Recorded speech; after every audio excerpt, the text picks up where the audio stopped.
안녕하십니까. 국세청 이선미입니다. 오늘은 실생활세금인 양도소득세에 대해서 말씀드리겠습니다. 첫 번째 시간으로 양도소득세 총칙에 대해서 말씀드리겠습니다.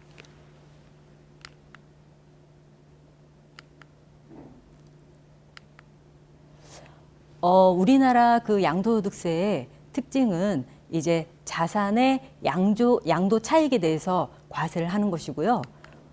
1967년 부동산 투기 억제에 관한 특별조치법 제정으로서 그 부동산 투기 억제세로 운영이 되다가 1975년 양도소득세로 전환되면서 소득세법에 흡수되었습니다. 이제 본래의 기능은 뭐 재정 수입 확보라든지 또 부동산 가격 안정 등 투기 억제 이런 이제 그런 목적으로 양도소득세가 이제 소득세법으로 흡수가 됐고요. 2000년부터 그 신고 납부 제도로 시행이 되면서 납세자분이 직접 신고와 납부를 하셔야 되는 것입니다. 양도소득세는 납세자가 과세 대상 자산을 양도하여 양도 시기가 도래하고 비과세에 해당하지 않을 경우 양도 차익과 과세 표준을 산정한 뒤 다양한 세율을 적용하여 산출세액을 계산하는 것입니다. 지금 여기 그 1번부터 7번까지 그 모든 내용이 바로 양도소득세가 함축되어 있는 것인데요. 보시면 이제 그 납세자가라고 이렇게 써 있듯이 납세자가 누구냐에 따라서 양도소득세가 이제 달라지는 그 결과가 되고 또 소득세법 94조에 양도소득세는 열거를 하고 있습니다. 어떤 것을 과세 대상으로 삼는지를 열거를 하고 있기 때문에 열거되지 않은 자산은 양도소득세를 과세할 수가 없고요. 그 다음에 이제 양도하여라고 되어 있는데 양도는 이제 그 양도를 하느냐, 양도를 보지 않느냐에 따라서 양도소득세로 과세가 되느냐, 안 되느냐의 그 중요한 포인트가 있거든요. 그 다음에 이제 양도 시기가 도래하고라고 쓰여 있는데요. 양도 시기가 이제 중요한 것이 세율 측면, 그 다음에 장기보유 특별공제 측면 이런 것들이 있기 때문에 양도 시기가 언제인지가 굉장히 중요하고 그 다음에 이제 비과세에 해당하지 않는다.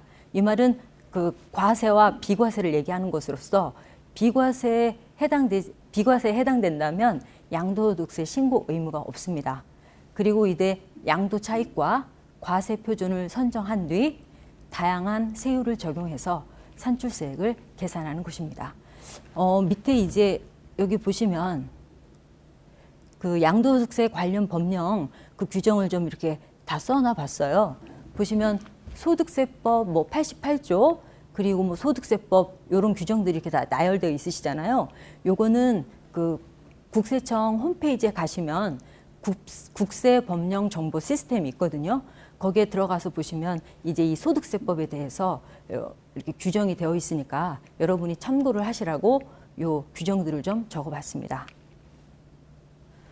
자, 우리나라의 그 양도소득세제 특징은 첫째, 열거주의로 그 아까 말씀드렸던 소득세법 94조에 과세 대상 자산이 규정되어 있습니다. 그러니까 그 소득세법 94조에 규정되어 있는 과세 대상 이외의 자산에 대해서는 양도소득세가 과세되지 않는 것이고요. 그 다음에 이제 분류과세라고 그래서 종합소득세 및 퇴직소득세와 구분해서 과세를 하고 있습니다. 쉽게 설명을 드리면 이제 사업을 하시는 사업소득자가 이제 보통 그 다음에 5월 1일부터 5월 31일에 종합소득세 신고를 하는데요. 예를 들어서 2019년도에 사업을 하셨던 분이에요. 그리고 2019년도에 주택을 갖고 있다가 양도를 했어요. 그러면 이제 주택을 팔았기 때문에 양도소득세가 발생이 돼요. 이분은 2020년 5월 달에 2019년 사업소득에 대해서만 종합소득세 신고하면 되시는 거지 굳이 2019년 부동산 양도에 대해서 종합소득세와 같이 합산해서 신고할 의무가 없으신 거예요. 즉 양도소득세는 분류과세이기 때문에 2019년 부동산을 신고한 것으로 종료가 되는 것입니다. 그 다음에 이제 양도소득세는 다양한 조세 특례가 있어서 1세대 1주택인 경우는 비과세 특례도 되고 또 여러분이 주변에서 들어보신 것처럼 8년 제촌 작용 농지 등에 대해서는 감면 등 다양한 비과세 규정이 적용되고요. 그다음에 이제 가장 어려워하시는 부분인데 그 상이한 세율 체계를 갖고 있습니다. 그래서 이제 자산 보유 기간별 또 토지 이용 등에 따라서 그 세율을 차등 적용하고 있고, 그다음에 이제 그 사업소득세와 다르게 사업소득 같은 경우는 이제 우리가 보통 종합소득이라고 하는데요. 그 과세 기간이 2019년 1월 1일부터 2019년 12월 31일까지 그 소득에 대해서 2020년 5월 1일부터 5월 31일에 이렇게 종합소득세 신고를 하는데, 부동산 같은 경우는 예를 들어서 제가 2010년도에 취득을 하고 2020년도 현재 팔게 되면 벌써 10년이라는 기간을 보유를 했기 때문에 물가 상승률에 의한 그 부동산 그 상승폭이 굉장히 높습니다. 이런 걸 우리가 보통 결집 효과라고 하는데요. 이런 결집 효과를 좀 줄여주기 위해서 장기 보유 특별공제 등을 적용해서 세부담을 경감하고 있습니다. 지금 이제 양도소득세 계산 흐름에 대해서 잠시 이제 말씀을 드릴게요. 양도소득세는 첫째, 양도가액. 그러니까 이제 양도가액은 뭘 말하냐면 여러분이 부동산을 갖고 계시다가 팔았어요. 쉽게 말씀드리면 판 가격이 양도가액이 되시는 거고, 그 다음에 이제 그 밑에 취득가액이 있습니다. 취득가액은 내가 부동산을 갖고 있던 것을 취득했을 때, 그러니까 당초에 취득했을 때 그 산 가격이 취득가액이 되는 것이고, 이 양도가액에서 취득가액을 빼고 그 다음에 이제 기타 필요경비라고 되어 있는데, 이 기타 필요경비는 우리가 보통 말하는 취득세, 등록세, 부동산 중개 수수료 뭐 등등 이런 것들이 기타 필요경비가 되는 것입니다. 이렇게 양도가액에서 취득가액을 빼고 필요경비까지 공제를 하면 양도 차익이 나오는 것이고요. 여기에서 이제 그 아까 말씀드렸던 결집 효과를 결집 효과를 좀 줄여주기 위해서 장기 보유 특별공제를 적용한다고 말씀드렸죠. 그러니까 자산의 보유 기간에 따른 장기 보유 특별공제를 적용하고, 여기까지 적용이 되면 이제 양도소득 금액이 나오는 것이고, 여기에서 이제 양도소득 기본공제 250을 공제를 적용을 받으면 양도소득 과세 표준이 나오고, 그 다음에 상이한 세율 체계를 적용을 해서 산출세액을 만들고, 이제 산출세액에서 뭐 가산세라든지 기납부세액을 적용을 다 하면 마지막으로 여기 납부세액이 나오는 것입니다. 이렇게 되면 이제 이 납부할 세액이 바로 양도소득세가 되는 것이고, 이제 지방소득세를 이제 또 납부하시게 돼 있거든요. 이제 그것을 추가 부담한다는 것을 좀 알아두시면 될 것 같습니다. 그리고 아까 이제 잠깐 말씀을 못 드렸는데요. 여기 이제 가산세가 있어요. 가산세는 지금 무신고 가산세는 20%이고, 또 이제 납부불성실 가산세가 10만 분의 25로 이제 적용이 되고 있습니다. 그리고 이제 총 결정세액이 이제 아까 납부할 세액이 결정이 되면 분납도 가능하시다는 거, 이 정도로 아시면 되고요. 이제 구체적으로 들어가 볼게요. 구체적으로 들어가 보면 이제 아까 첫 번째 7가지 동그라미 중에 첫 번째 1번 납세자에서 그 양도소득세 납세 의무자를 말하는 건데요. 양도소득세 납세 의무자는 거주자와 비거주자로 구분할 수 있습니다. 거주자는 국내외 그 자산에 대해서 과세 의무가 있는 것이고, 비거주자는 국내에 있는 소득에 대해서만 그 과세 의무가 있습니다. 그래서 거주자에는 자연인과 법인이 아닌 단체, 즉 쉽게 설명하면 사찰, 교회, 종중, 조합 등 이런 것을 법인이 아닌 단체라고 말씀드리고, 그다음에 이제 비거주자는 국내 원천 소득이 있는 비거주자인 개인과 단체를 말하는 것입니다. 보시면 이제 자연인인 개인이 있는데요. 잠시만 제가 요거를 좀 칠판에 써서 간단하게 좀 설명을 드리겠습니다. 경제 주체에 따라서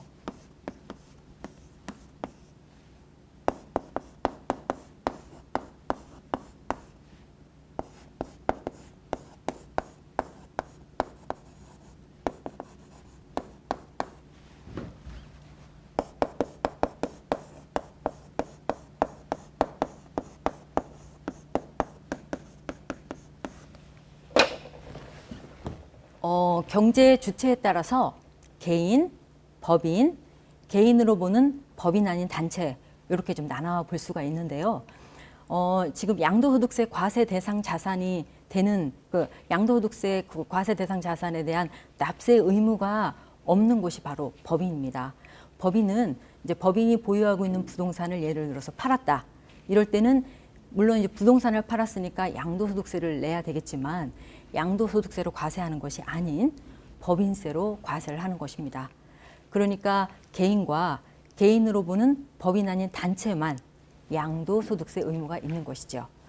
그러니까 아까 개인으로 보는 법인 아닌 단체인 경우는 그 쉽게 설명드리면 종중, 뭐 사찰, 조합 이런 것을 그렇게 볼 수가 있습니다. 그리고 좀 전에 말씀드린 것처럼 거주자인 경우는 국내외 소재한 과세 대상 자산을 양도하여 소득이 발생한 개인 등을 말하는 것이고, 비거주자는 국내에 소재한 과세 대상 자산을 양도하여 소득이 발생한 개인 등을 말하는 것입니다. 이제 그 나번에 보면 개인으로 보는 법인 아닌 단체가 있는데요. 이 개인으로 보는 법인 아닌 단체의 경우 1거주자 등으로 보는 경우와 공동사업으로 보는 경우 이렇게 두 가지로 나눠져 있습니다. 쉽게 설명을 드리면 1거주자 등으로 보는 경우는 그 귀속 지분, 그러니까 지분에 대한 귀속이 개인에게 없는 경우를 1거주자 등으로 보는 경우거든요. 그러니까 무슨 말이냐면 이제 종중이 있어요. 종중이 있는데 그 종중 단체에 대표자 또는 관리인이 선임이 되어 있고 이익의 분배 방법 및 비율이 정해져 있지 아니한 것은 그 단체를 1거주자로 보아 소득세법을 적용한다. 즉 총유 형태를 띠는 건데요. 종중이 있어요. 종중이 있는데 그 종중에 이제 대표자는 선임이 되어 있어요. 선임이 되어 있는데 그 종중의 부동산을 예를 들어서 팔았을 때 그 분배 방법이라든지 비율 등이 정해져 있지 않다면 종중이 부동산을 팔았으니까 양도소득세를 납부를 해야 되는데 그럼 이거를 각 개인별로 양도소득세 납세를 질 것이냐 아니면 1거주자로 모아서 단체가 양도소득세 납세 의무를 질 것이냐 이런 이제 귀로에 서 있는데 이럴 때는 그 단체를 1거주자로 보아서 양도소득세 신고를 하시게 되면 됩니다. 이때 이제 아까 대표자 또는 관리인이 선임되어 있었다고 했으니까 단체의 소득을 대표자의 다른 소득과 합산하지 않으며 대표자의 개인 재산으로 납세 의무를 지지 아니한다라고 써 있는 말은 즉 단체의 대표가 양도소득세 신고를 하지만 그 대표가 선임되어 있으니까 신고만 하는 것이지 그 양도소득세 납부의 주체는 그 단체가 되는 것이라는 뜻입니다. 이제 하단에 보면 공동사업으로 보는 경우가 돼 있는데요. 이 공동사업으로 보는 경우는 아까 첫 번째 단에서 1거주자 등으로 보는 경우와 다르게 구성원 간 이익이 분배 방법이나 분배 비율이 정해져 있고 사실상 이익이 분배되는 것으로 확인이 되는 경우에는 해당 구성원이 공동으로 사업을 경영하는 것으로 보아 각 구성원별로 손익 분배 비율이 분배되어 있거나 분배될 소득 금액으로 해당 거주자별로 납세 의무를 부담하게 되는 것입니다. 즉 예를 들어서 종중이 있는데 종중이 이제 분배 방법이나 분배 비율이 다 정해져 있어요. 이런 경우는 그 종중에서 부동산을 팔았다. 이러면 각 종중의 구성원이 거주자별로 납세 의무를 부담하는 것입니다. 그러니까 1거주자 등으로 보는 경우는 총유 형태인데 공동사업으로 보는 경우에는 공유 형태가 되는 것이죠. 이 차이가 있는 것입니다. 예. 그러니까 이제 공유와 합유와 총유를 좀 간단하게 이렇게 써드렸는데요. 그러니까 공유는 아까 말씀드린 것처럼 각자 구성원 간 지분권을 인정하기 때문에 각자 양도소득세 의무가 있는 것이고 총유 같은 경우는 구성원 간 지분권을 불인정하기 때문에 이제 그 대표 1거주자로 모아서 양도소득세 의무가 있는 것입니다. 이제 여러분이 가장 어려워하시는 이제 거주자와 비거주자의 구분인데요.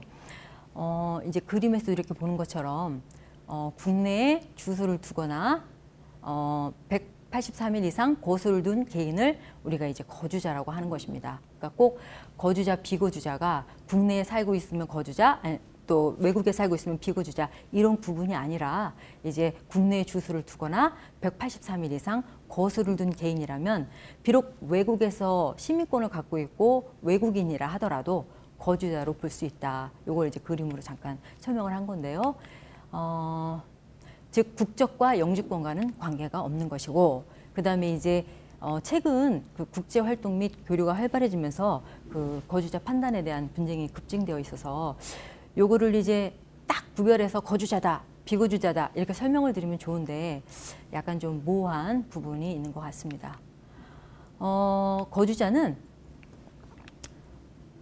과세 대상인 경우는 이제 국내 모든 소득이라고 아까 말씀드렸고, 비거주자는 과세 대상이 국내 원천 소득만 과세 대상이다.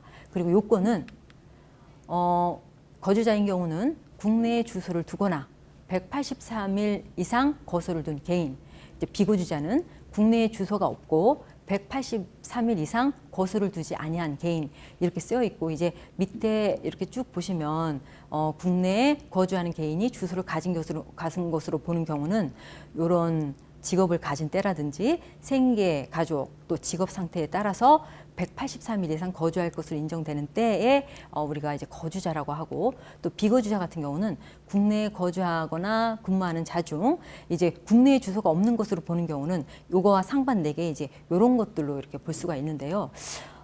여기 이렇게 써 있는 것처럼 굉장히 이렇게 간단하게 분류가 되면 좋은데, 요게 좀 굉장히 과세 관청이나 납세자 간에 약간의 좀 분쟁의 소지가 좀 많은 부분이라서 이게 간단하게 이렇게 설명을 드리지 못함을 조금 이해해 주시면 감사하겠습니다. 즉 주소는 국내에 생계를 같이 하는 가족 및 국내에 소지하는 자산의 유무 등 생활관계 객관적 사실 판단에 따라서 이제 판정을 하는 것이고, 거소도 이제 이런 어떤 사실 판단에 따라서 판정을 하는 것이 조금 어려운 상황이시죠. 자, 이제 그러면 그 납세 이제 의무 유형에 따라서 이제 공동 소유 자산 양도에 대한 납세 의무인데요. 아까 말씀드린 것처럼 이제 종중이 쉽게 설명드리면, 예를 들어서 저하고 남편하고 이제 지분에 따라서 한 주택을 공동 소유를 하고 있어요. 이러면 그 소유 지분에 따라 이제 분배되었거나 분배될 소득금에 대해서 각 거주자별 납세 의무가 있는 것입니다. 즉, 제가 주택을 남편과 2분의 1씩 소유하고 있을 때 이 주택을 팔았어요. 팔게 되면 한 사람만 양도소득세 신고 의무가 있는 것이 아니라 소유 지분에 따라서 각각 2분의 1씩 거주자별로 양도소득세 신고 및 납부를 해야 되는 것인데, 연대 납세 의무는 없다. 그러니까 왜냐하면 지분에 따라서 그 소득이 분배되어 있으니까요. 그 다음에 이제 명의신탁 자산 같은 경우는 사실상 귀속자가 이제 그 명의신탁 자산에 대해서 납세 의무를 지어야 되는 것이다. 그 다음에 이제 납세 의무 승계 같은 경우는 예를 들어서 자산을 그 양도하고 그 양도하신 분이 사망을 했을 때, 즉 아버지께서 이제 자산을 양도하고 아버지께서 사망을 하신 경우, 이때는 상속받은 재산을 한도 내로 그 상속인이 연대 납세 의무가 있고 납세 의무가 승계되는 것입니다. 그리고 이제 양도소득세 신고, 납부, 신청, 불복 등을 하는 관할세무서를 정하는 장소이면서 납세자의 세금을 결정, 경정 등에 처분하는 기준 장소인 납세지가 굉장히 중요합니다. 거주자인 경우는 뭐 쉽게 이제 본인이 주소가 되어 있으니까 주소지가 이제 신고, 결정, 경정 시점에 그 주소지가 바로 납세지가 되는 것이고요. 비거주자인 경우는 이제 국내에 주소가 없는 거잖아요. 이분 같은 경우는 이럴 때는 국내 사업장의 소재지, 그다음에 사업장이 없는 경우는 양도 자산의 소재지. 보통은 이제 국내 사업장이 없는 분들이 많기 때문에 양도 자산의 소재지다. 예를 들어서 비거주자가 분당 소유의 주택을 이제 갖고 있다가 팔았어요. 그러면 비거주자의 양도소득세 납세지는 분당 세무서가 되는 것입니다. 즉 양도자산 소재지가 납세지가 되는 것이고, 이제 그 피상속인의 납세 의무 승계 시 납세지는 상속인이 관할 세무서장에게 납세자로 신고하는 장소, 납세 신고가 없는 경우에는 피상속인의 사망 전 주소지가 납세 승계 시의 납세지가 되는 것이고요. 그 다음에 이제 아까 법인이 아닌 단체 종중 같은 경우 아까 나왔었죠. 그때는 단체의 대표자 또는 관리인의 주소지가 납세지가 되는 것이고, 국외 공무원의 경우는 국내에 주소가 없는 공무원 또는 거주자로 보는 자의 경우 그 가족의 생활 근거지 또는 소속기관의 소재지가 납세지가 되는 것입니다. 이제 다음은 양도소득세 부가제척기간인데요.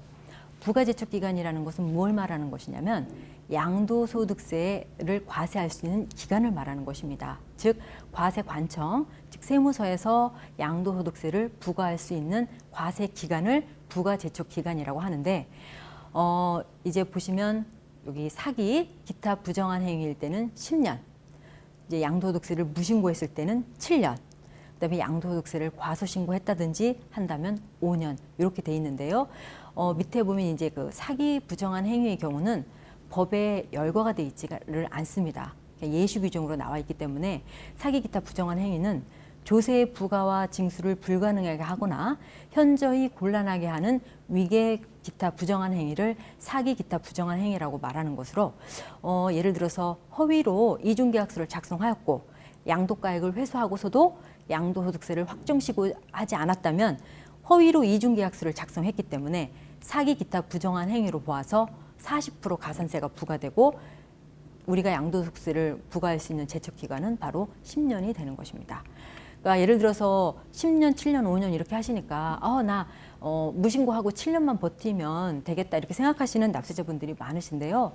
7년이란 기간 동안 이제 국세청에서는 계속 납세자들이 신고를 하셨는지 어떤 것이 부동산 등기가 넘어갔는지를 계속 저희들이 이렇게 업그레이드해서 보기 때문에 넘어가지를 못하실 거예요, 대부분. 그리고 예를 들어서 무신고로 이제 계속 뭐 6년, 5년을 끌으셨다 하더라도 가산세가 그만큼 쌓이기 때문에 여러분한테 굉장히 불리하세요. 그러니까 양도소득세는 이제 나중 시간에 말씀을 드릴 거지만 양도일이 속하는 달의 말일로부터 2개월 이내에 신고 및 납부를 하셔야 되는 것입니다. 그 다음에 이제 다른 거는 조금 덜 헷갈리시는데 그 부담부 증여라는 게 있어요. 이제 부담부 증여는 어떤 거냐면 제가 이건 잠깐 칠판을 통해서 설명을 드릴게요.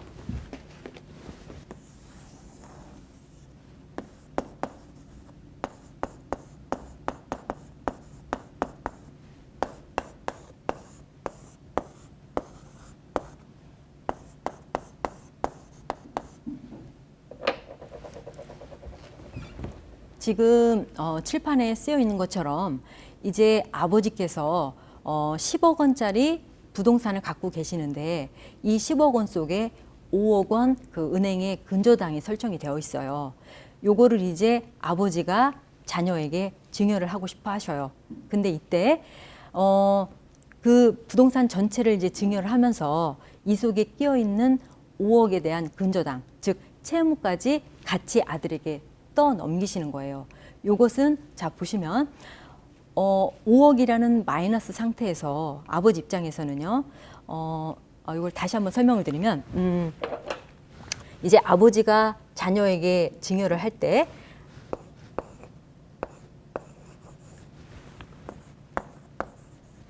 (10억 원짜리) 그 부동산에 대해서 자녀에게 증여를 해요.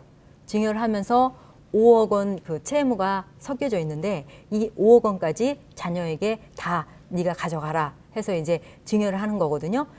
이 부담부라는 것은 이 빚, 채무를 자녀에게 부담시킨다 해서 부담부 증여라고 하는 것인데 아버지 입장에서는 마이너스 5억이 있었잖아요. 마이너스 5억이라는 채무를 갖고 있던 것을 자녀에게 증여를 하면서 제로가 되는 거죠. 그러니까 마이너스 5억에서 제로가 되는 거니까 그만큼 빚이 상쇄가 된 거니까 탕감이 된 거예요. 이 마이너스에 대한 영원에 대해서 자녀에게 이전이 되는 것이니까 그만큼 유상으로 이전이 됐다고 생각하기 때문에 아버지께서는 양도소득세를 납부하셔야 되고 자녀는 대신 10억 원에 대한 그 증여 부동산을 받았지만 5억 원 근저당을 부담을 했기 때문에 자녀의 증여가액은 10억에서 5억을 뺀 5억 원이 증여재산 가액이 되는 것입니다. 그러면서 이제 그 부가제적 기간이 나오는데요.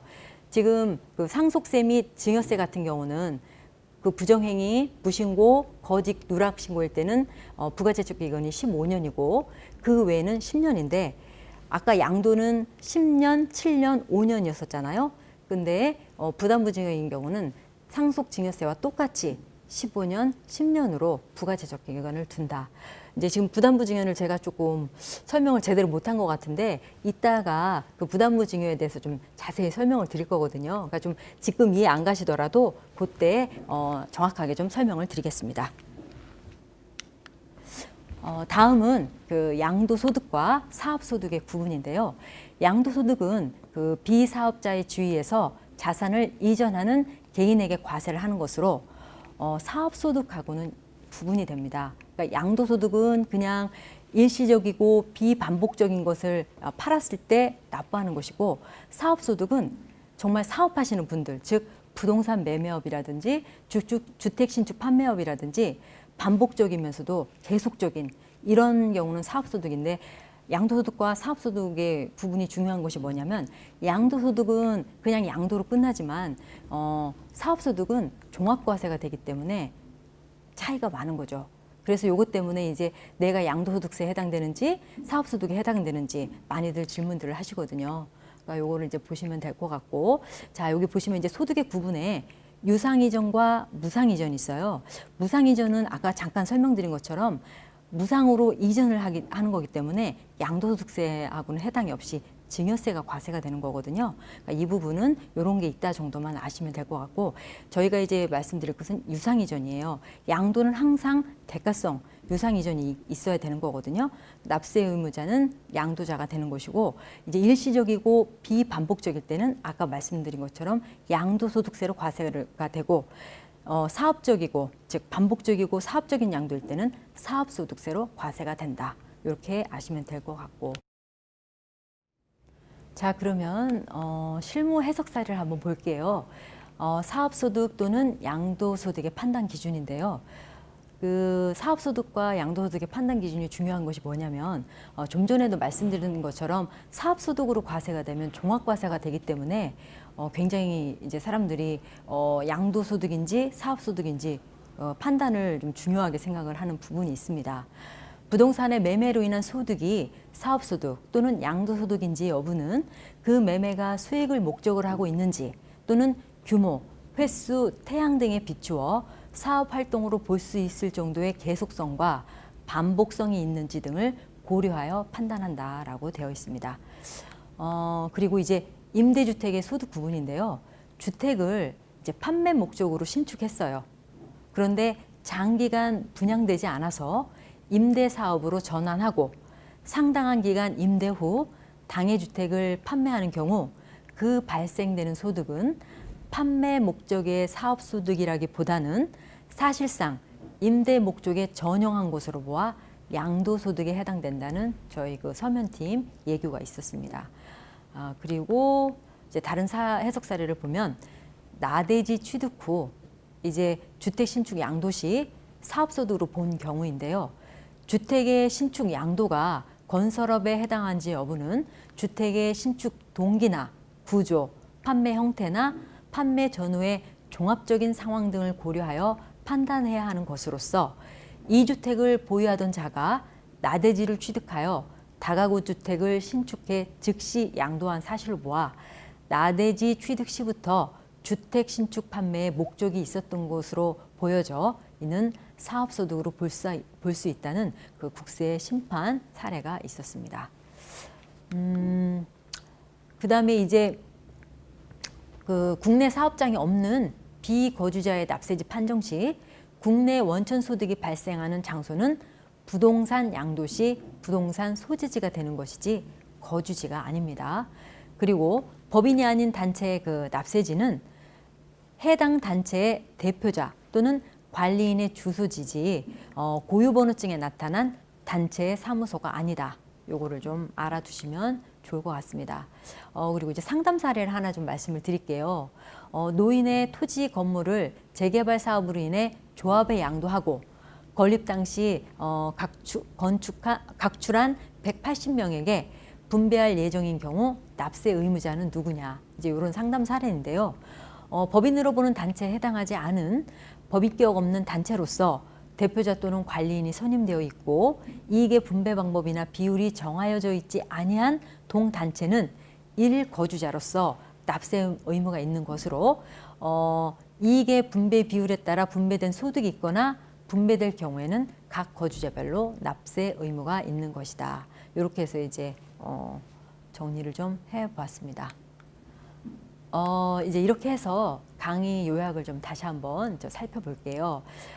양도소득세는 열거된 자산의 양도 차익에 대해서 과세를 하는 것으로서 재정 수입 확보와 부동산 가격 안정에 이제 기능이 있고, 그 다음에 열거주의, 분류과세, 상이한 세율 체계, 결집 효과, 비과세 감면 등과 그 다음에 장기보유 특별공제를 적용해서 결집 효과를 좀 완화시키는 그런 특징이 있고, 그 다음에 납세 의무자는 거주자와 비거주자로서 국내 원천 소득이 있는 개인이며, 납세지는 신고, 납부, 신청, 불복 등을 하는 관할세무서를 정하는 장소로서 납세자의 세금을 결정, 경정 등의 처분을 하는 기준 장소가 되는 것입니다. 여기까지 이제 양도소득세의 그 총괄적인 부분을 좀 설명을 드렸고요. 다음 시간에는 그 양도의 정의 등 양도소득의 범위에 대해서 말씀을 드리겠습니다.